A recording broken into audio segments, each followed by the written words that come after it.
시청자 여러분 안녕하십니까. 7월 5일 오후 시간인데요. 전옥현의 안보정론 보내드리도록 하겠습니다.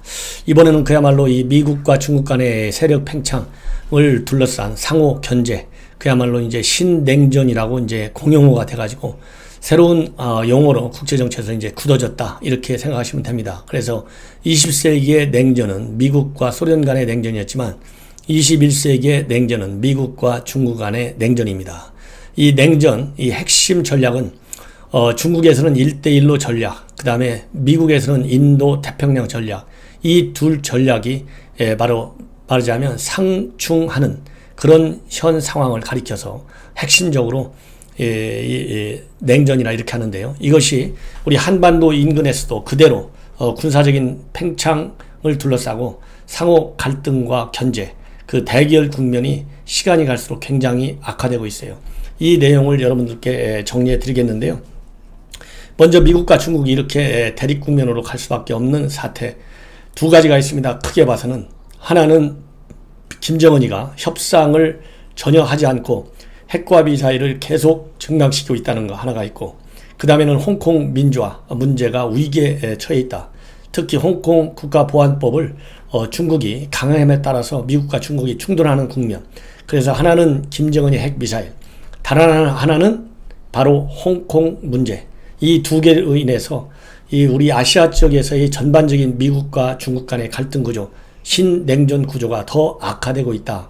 이러한 백그라운드 지식을 갖고 제 방송을 봐주시면 굉장히 이해하시는데 쉬울 것으로 믿습니다. 이렇게 미국과 중국 간의 이제 군사적 대결 양상을 보면, 미국은 미국대로 이 남중국해, 동중국해, 필리핀, 그 다음에 한반도 인근에서 지금 역대 최대 규모의 무력 시위를 벌이고 있어요. 이것을 전부 공개하고 나섰습니다. 그리고 북한을 대상으로 지금 미국이 그동안에 했던 훈련들 전부 홈페이지에 올려가지고 공개 영상을 올려서 이 북한을 압박하고 있는데, 이러한 북한에 대한 미국의 군사적인 압박은 곧 중국에 대한 압박과 같은 맥락에서 이해하시면 됩니다. 자, 그렇다 본다면 먼저 여러분들 이해하기 쉽게 하기 위해서 먼저 미국이 중국이 이미 오래전부터 이 남중국해, 동중국해 일대에서 군사 기지와 전략을 펼치면서 이 해양 패권을 노리고 있어요. 이것을 미국은 이 자유항행의 원칙이라고 하는 국제법상의 일관된 국제법상의 대원칙을 명분으로 해서 이러한 군사 기지화 정책을 전면으로 이제 말하자면 차단시키려고 노력을 하고 있는데요. 미국의 힘이 못 미치고 있어요. 미국이 아무리 군사적으로 반발하고 강력히 대응해도 중국이 계속 군사 기지화 전략을 포기하지 않고 있고 계속 확장시켜 나가고 있다. 이것이 현재의 추세입니다. 이러다 보니까 최근 들어서만 해도 미국이 매우 이례적인 군사 조치를 내놨는데, 하나는 지난 6월 21일, 하나는 6월 28일부터 각각 항모 2척과 3척 일시에 동원해가지고 이 무력 시위와 작전을 실시했어요. 이 남중국해와 동중국해, 필리핀, 그리고 우리 한반도 인근에 이르기까지 전반적인 우리 태평양 지역에서 이 대대적인 작전을 폈는데요. 이 항모를 2척 이상 또는 3척 이렇게 동시에 전개하면서 이 무력 시위를 미국이 하는 것은 매우 이례적으로 지금 평가를 받고 있습니다. 2016년도라든가 17년도에 18년도에는 매년 1년에 한 번 정도씩은 실시해 왔어요. 핵항모 2~3척씩을 동원해서. 그러나 금년도의 경우에는 이보다 훨씬 더 이 군사적인 압박을 강화하고 있다. 즉 군사 작전을 강화시키고 있다. 어떤 점에서 그러느냐? 아까 말씀드린 대로 6월 21일 날 훈련했고, 또 불과 일주일 만에 똑같이 핵항공모함 2척을 동원해가지고 다시 작전을 했어요. 이렇게 일주일의 간격으로 미국이 핵항모 2척씩이나 동원해서 훈련한 것은 제 기억에는 아마도 최근 수십 년 이내 처음 있는 일이다. 이 정도로 미국은 중국에 대한 군사적인 압박도 하지만 바로 북한을 의식한 조치이다. 이렇게 해석이 됩니다. 왜냐하면 북한이 최근 들어서 지난 6월부터 바로 김여정이가 대남 적대 행동을 굉장히 강하게 압박하고 있었지 않습니까? 그런 데가 연락사무소까지 폭파했어요. 그리고 미국에 대한 협상에 일체 응하지 않는 전략으로 김정은이가 일관하고 있어요. 예, 그러면서 김정은이는 이 언제든지 ICBM이 됐든 아니면 단거리 미사일이 됐든 군사적인 압박 수위를 높이기 위한 이런 거의 공세, 예, 그런 것을 이미 공개를 했습니다. 그렇기 때문에 언제든지 김정은이가 지시만 하면 미국의 인내선을 넘어나는 ICBM까지도 발사할 수 있게, 또 SLBM도 발사할 수 있을 정도로 준비를 하고 있다. 이것이 미국이 지금까지 정찰 자산을 띄우고 폭격기를 띄운 데 이어서 이렇게 핵 항공모함까지 두세 척씩 동시에 띄워서 작전에 나서는 배경 요인이 되고 있습니다. 그렇기 때문에 이렇게 두 척 이상을 실질적으로 항모를 동원할 수 있는 나라도 현실적으로 미국밖에 전 세계에서는 없어요. 이것은 바로 미국이 이 지역에 대한 동맹국가 또 파트너들과의 그 약속, 지역 방위를 위해서 양자 차원이든 다자 차원이든 약속을 반드시 이행하겠다는 의지를 표시해 주는 것이고, 그리고 이 fight tonight이라고 그러죠. tonight fight. 오늘 밤이라도 싸워서 반드시 이기겠다는 작전 능력의 지속적인 발전, 이것을 도매 가지고 이 전투력에 조금도 손상이 없도록 하겠다는 의지의 표현이고, 또 하나는 바로 뭐냐면 중국이 국제법을 무시해 가면서까지 군사력 팽창주의를 고수하고 있는 데 대해서 국제법, 그야말로 자유항행의 원칙, 이것은 반드시 무력 시위를 통해서, 무력 제압을 통해서라도, 군사적인 충돌을 통해서라도 반드시 지켜내겠다. 그래서 국제법 파수꾼의 역할을 우리 이 태평양 지역에서 반드시 해내겠다는 강력한 정치적, 외교적 의지의 표현이 바로 이러한 군사적 무력 시위 작전으로 나타나고 있다. 이런 말씀을 드리고 싶습니다. 그리고 여러분들께 제가 이미 방송에 드린 대로 최근 들어서 지난 6월 22일 날에는 미국이 가지고 있는 정찰 자산을 비롯한 우리 군이, 그리고 주한 미군이 가지고 있는 모든 정찰 자산 총 8대까지 하루에 일시에 동원해가지고 북한 전역을 샅샅이 정찰하기도 했어요. 이것이 모두가 지금 미국이 행하고 있는 모든 조치는 바로 중국과 북한을 겨냥한 조치다. 이런 말씀을 이렇게 드릴 수가 있는데요. 이걸 보면 바로 지금 현재 미국이 얼마나 많은 그야말로 이 전략 자산을 우리 한반도 인근 지역에 쏟고 있는지 여러분들께서 충분히 짐작하실 수 있다. 이런 말씀을 드릴 수 있어요. 자, 그리고 또 실질적으로도 이 최근에 미국 상하 양원에서는 이 국방 수권 법안을 통과시키고 있는데 대대적인 군비 투자에 나서고 있습니다. 예, 이것은 바로 이 지역에 있어서 이 군사력 중국의 도전 절대 용납하지 않겠다, 이런 의미가 아니겠습니까? 그래서 지금 미 하원에서는 지난 2일 날 2021년도 회계년도 2021 회계년도 국방수권법 인도태평양 안보 재확인 구상이라고 불리는 이 대중 압박 계획에 무려 35억 8천만 달러의 예산을 배정했습니다. 약 4조 3천억 원에 해당됩니다. 그래서 이런 국방수권법안을 통과시켰고, 상원도 6월 11일 날 이 마찬가지의 국방수권법안에 태평양 억지 구상이란 이름으로 내년도에 총 14억 달러, 약 1조 7천억 원의 예산을 투입해가지고 이 지역 21년도와 이 지역 2022년도에 총 60억 달러, 약 7조 2천억 원, 이 정도를 투입할 수 있도록 예산을 배정해 놓고 있어요. 그래서 이제 앞으로 상하 양원 이 합동회의를 통해서 이 국방 수권법안을 조정해서 이제 최종안을 만들 예정으로 있어요. 이런 걸 보면 현재 미국이 얼마만큼 이 군사력 팽창을 위해서, 즉 중국의 도전 용납치 않겠다는 의지가 그야말로 이 군사 전략과 군 관련 예산을 통해서 우리가 충분히 알 수 있다. 이런 말씀을 드릴 수 있고요. 그리고 이제 상원에서 이 이노프 군사위원장, 그다음에 잭 리드 민주당 간사, 이런 사람들이 뭐라고 얘기하고 있느냐면 중국이 군 현대화를 통해서 모든 영역에서 미국과 격차를 좁히고 있고 억지력 기반이 붕괴되고 있다. 다음 전쟁에서 미국이 질 수도 있다. 이러한 그 긴박감을 내주고 있습니다. 그러면서 이 태평양 지역에서의 미군 주권, 미사일 방어망 구축, 동맹국가 연합훈련 강화, 비행장 항반 군수품 저장시설 추가 건설, 최신의 전투기 F-35 추가 배치, 이런 것을 주장하고 있습니다. 이 하원의 경우에도 인도 태평양 안보체 확인 구상에서 인프라를 개선하고 또 군사장비 재배치 등을 주요 목표로 제시하고 있습니다. 그래서 상하원 모두가 중국을 겨냥한 인도 태평양 지역에서의 기지와 무기 확대를 주장하고 있는 것이 바로 현재 미국의 상황이다. 이런 말씀을 들을 수가 있고, 특히 이런 중국의 경우에는 최근에 들어서도 이 파라쉘 군도에서 군사 해양 훈련을 해역에서 군사 훈련을 실시하고 있습니다.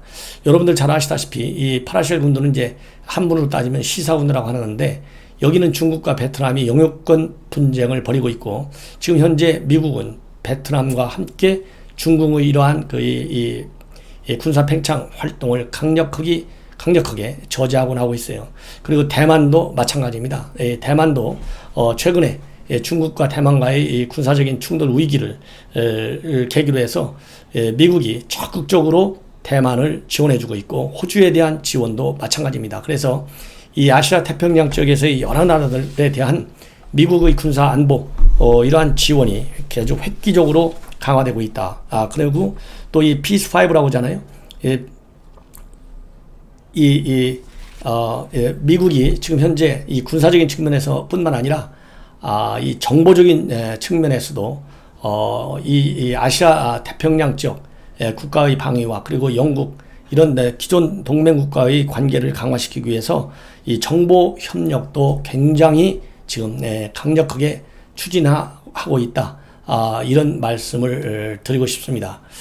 그래서 지금 현재 이렇게 미국이 강력하게 중국을 견제할 수밖에 없는 이유는 2030년도가 되면 중국이 군함을 계속 늘려가지고 말하자면 미국을 추월할 수 있다. 이런 지금 전망이 나오고 있어요. 그래서 2030년도가 되면 미 태평양 함대의 우월적 지위가 중국의 군사적인 급속한 팽창에 의해서 무너질 수 있다.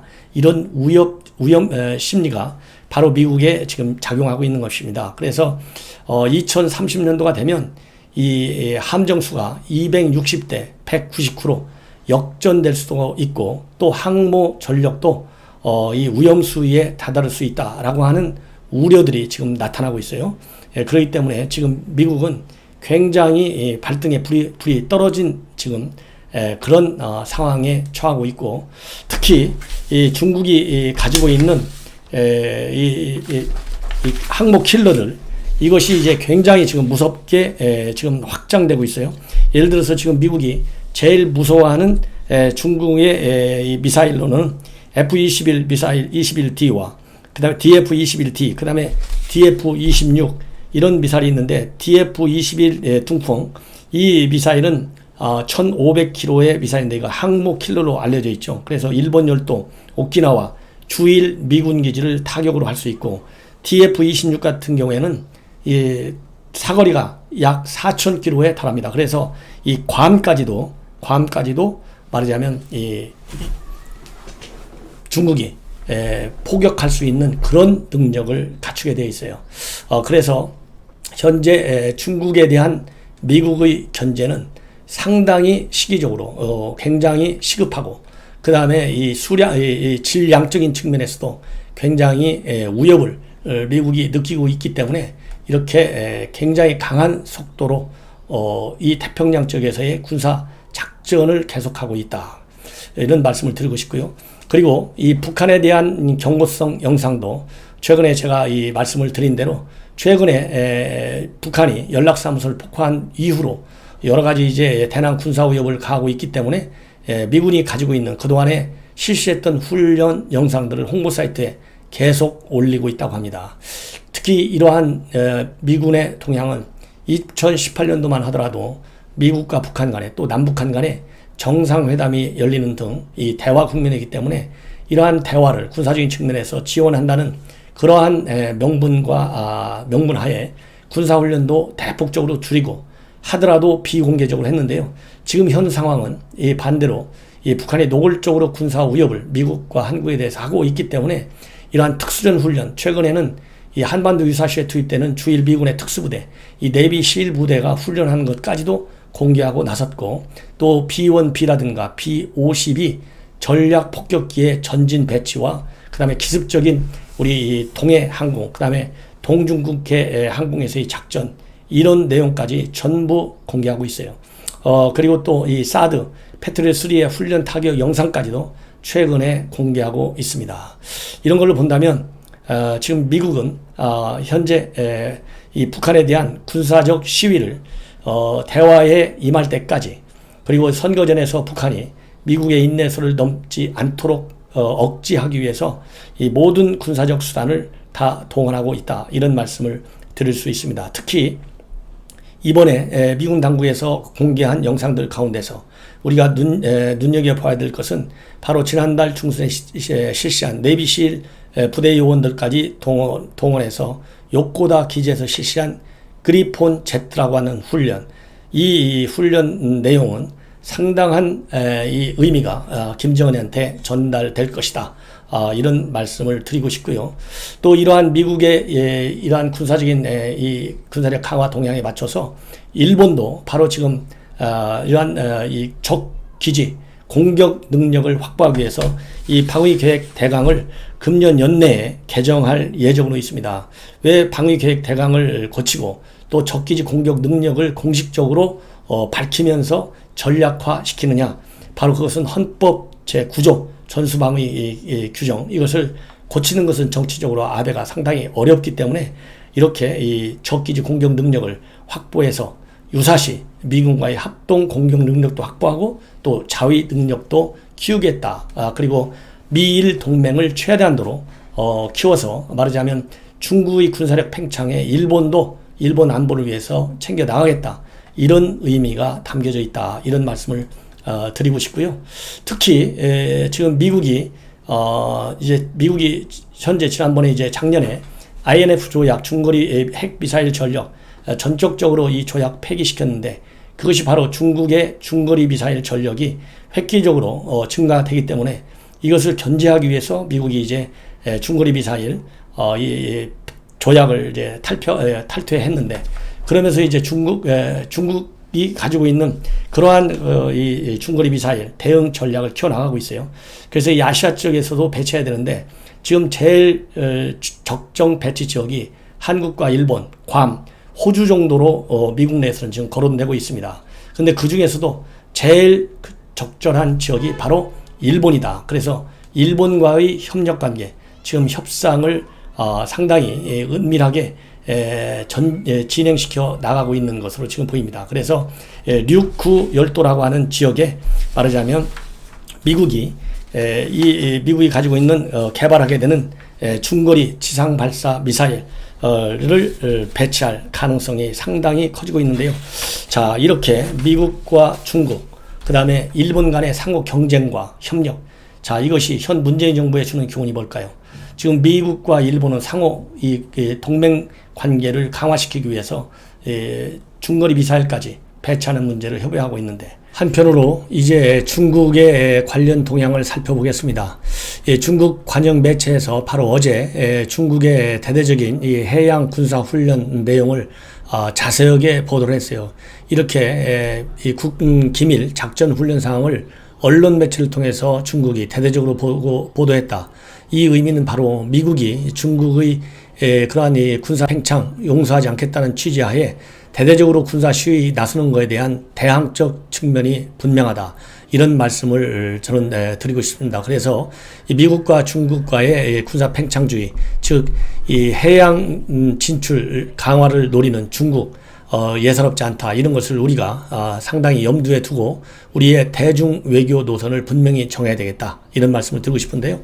이 중국 관영 CCTV에서 어제 보도된 내용을 보면 동중국해 서해 해역에서 실시한 훈련 장면인데, 이 3대 전구가 대규모 훈련을 실시했다. 그래서 신형 국산 주력 함정의 화력을 전개했다, 이렇게 보도하고 있어요. 그래서 남부전구 해군의 경우에는 남중국해 해역에서 미사일 구축함인 후어하우터함을 투입해서 가상의 적함을 발견, 격침하는 실탄 훈련을 실시했고, 또 이 미사일 호위함인 054A급 이 위린함인데, 이 함정은 고속으로 달아오르는 미사일을 가상에서 교란탄을 발사하고 회피 기동하는 훈련을 실시했다고 이렇게 보도를 하고 있습니다.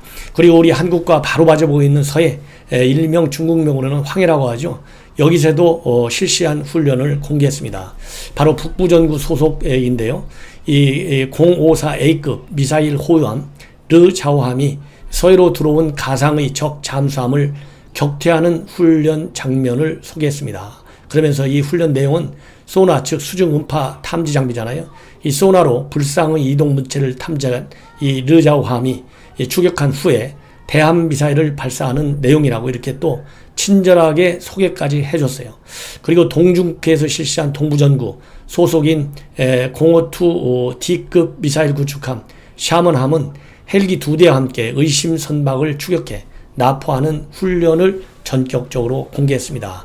이런 내용을 보면 이 하나는 이 남중국해, 동중국해 일대에서의 미군과의 대적 관계, 그야말로 군사 충돌도 불사하겠다 이런 의지이고, 그리고 서해에서의 이 훈련은 바로 북부 전구 소속 부대들이 다 들어가 있지 않습니까? 이런 걸로 본다면 결국은 한반도 지역에서 북한의 급변 사태에 대비한 미군의 말하자면 대북 군사 선제 타격 이런 것도 중국이 철저히 대비하고 있다. 이런 그 긴박한 상황을 가상해 볼 수 있는 내용이다. 이렇게 말씀드릴 수 있습니다. 이 대목에서 한 가지 이제 짚고 싶은 것은 이렇게 우리 한반도 상황이 북한의 핵 미사일로 인해서 언제든지 매우 위험스러운 환경으로 악화될 가능성이 있기 때문에 2017년도 11월에 베이징에서 열렸던 미중 간의 정상회담에서는 한 군국, 우리 한국의 군 당국과 그리고 중국의 군 당국의 핫라인을 설치하는 걸로 합의를 봤어요. 그래서 이 중국 중에서는 중국군 북부 전구 사령부에다가 설치해놓고, 그리고 우리 한국에서는 우리 주한미군 사령부에 핫라인을 설치해서 우발적인 충돌을 막겠다. 이러한 의지가 미국과 중국 간에 공공연하게 공개적으로 합의를 본 상태입니다. 당시 틸러슨 장관이 발표한 얘기인데, 그래서 한 가지 더 추가시킨다면 38선 이북으로 필요한 경우에 미군이 진격을 하면 필요시에 다 상황이 끝나고 나면 다시 38선 아래로 내려오겠다. 이런 얘기까지 미중 간에는 협의를 한 상황입니다. 따라서 현 문재인 정부는 북한과의 관계도 중요하고 미국과의 관계도 매우 중요하지만 중국과의 군사 외교도 상당히 중요하다. 이런 점을 지적하지 않을 수가 없습니다. 이 문재인 정부는 어디까지나 대화로만 지금 북한에 구걸하고 있는 상황이고 한미 동맹 관계를 경시하고 있는 그러한 안보팀을 새로 짰습니다. 자, 이렇게 우리 안보 환경, 전략적 환경이 급변하는데 언제까지 대화에만 매달릴 것인지 매우 우려스럽다. 이것이 제 방송의 결론입니다. 이상으로 제 방송을 마치겠고요. 시청자 여러분들께서 또 제 방송 주변에 많이 소개해 줄 것을 당부드립니다. 대단히 고맙습니다.